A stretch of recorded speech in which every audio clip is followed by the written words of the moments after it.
Bible గ్రంథంలో ఆదరణ అనే మాట కనిపిస్తుందో దానికి అర్థం ఏంటో తెలుసా? ఒకని ప్రక్కన నిలిచిన వారికి సహాయం చేస్తూ వారిని బలపరిచేవాడు అని అర్థం అన్నమాట. మనల్ని అసెస్ చేస్తూ మనల్ని స్ట్రెంథన్ చేసేటువంటి దేవుడు ఆదరణకర్త అయినటువంటి దేవుడు, మనల్ని గైడ్ చేస్తూ. అందుకని ఆదరణకర్త అనే మాటను మనం జ్ఞాపకం చేసుకుంటున్నాం.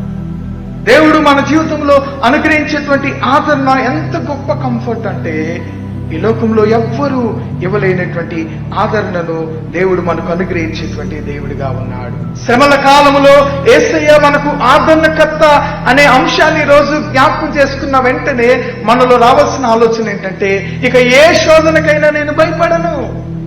ఎందుకంటే బైబిల్లో ఎక్కడ ఆదరణ అనే మాట కనపడినా దానికి అర్థం ఏంటి? నీ ప్రక్కనే ఉండి నేను ఆదరించు దేవుడు.